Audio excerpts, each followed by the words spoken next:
I hope everyone is having a wonderful day today. Welcome to my channel. Let's talk about it. So, the New York Giants have decided to cut ties with their 2019 former first round draft pick cornerback DeAndre Baker. Baker was just in the news recently, and he was charged with 4 counts of armed robbery. A month after his charge, which was July, the Giants decided to release him. So the robbery happened back in May 12th of this year, and his accomplice, that they say, was Seattle Seahawks defensive back Quentin Dunbar, right? So they were at a dice game in Miami, high stakes gambling, and I think Baker, he lost a ton of money. They didn't really put a figure. It was tens of thousands of dollars per se. It could have been 50,000 or more. So what they're saying is that he lost a lot of money, and then a few days later he came back and pulled a gun out on the 4 victims. So it was 4 people. He pulled the gun out, took watches, Hublot watches, cash, things like that, and there was an eyewitness too, which was an associate of DeAndre Baker, Dominic Johnson. He witnessed it, and he kind of put together too as well a payoff to keep the victim silent so they won't testify against DeAndre. So this is just a crazy story because when you're a first round draft pick of any team, and the Giants, which is my team, New York, go New York.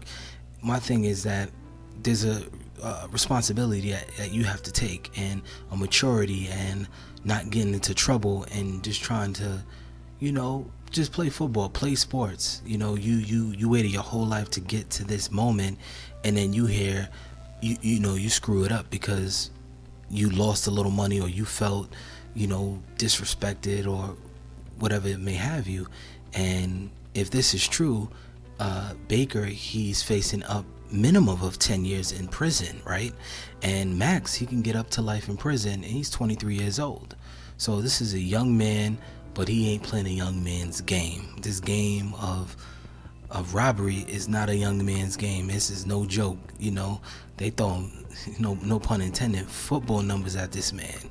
And so right now, Quentin Dunbar, he has not been charged as an accomplice with DeAndre Baker. It was insufficient evidence against him. So back in July, early mid-July, they were on a commission as exempt list, both of them. So right now in August, Quentin is off the list, but DeAndre is still on that list. And a few months ago, the Giants, before they released Baker, they did tell him, hey, to stay away from the team until kind of everything is settled. Maybe some things might blow by, but obviously, he has been charged 4 counts of armed robbery, and the Giants are like, man, we can't. This is just too much. We got a young quarterback, we got a young team, and obviously we're rebuilding. Season just starting out this week. We don't need this type of drama. So I think it was smart of them to cut ties with DeAndre, because that's just not something the Giants need going into this season. We're already dealing with a pandemic, and obviously the NFL is supposed to be losing money. Obviously fans really can't be in the stands like that, so there's a lot of money at stake. And then having a young player, former first round draft pick DeAndre, being charged with this type of crime again, he's innocent until proven guilty. So these are alleged crimes and charges against him, but his attorney is saying that he is innocent. DeAndre did not do this, and he was at the game, at the house at the game, but he was in another room playing I think Madden or something like that. He brought his game console, so who knows what to believe. We're gonna find out in due time. But his attorney is saying that he's not guilty. My client is innocent. He had nothing to do with this robbery. He had no idea a robbery was happening. But the story gets kind of crazy. So the victims are saying, hey, DeAndre, and Dominic Johnson, they're trying to pay us off because if they go to court, they will be assassinated. So that was the whole thing, that they put a bounty, a contract on the victim's head by a guy named Block, and Block. Block is a gentleman, a guy that's a part of an affiliate of one of these Miami gangs, and he's supposed to be very scary and threatening. And the witnesses, the victims, are very nervous of this guy. They know about this guy, and it was like a six-figure, $100,000 contract on their heads that, hey guys, if you think you're going to testify against me, you got something else coming, because once you try to get into this courtroom, some bad things are going to happen. We know what that means. So the 4 victims were quote unquote paid off and supposed to switch up their story, things like that, which they did. And then with new testimony and statements, obviously they're changing the story again, saying this is what happened, and they were threatening.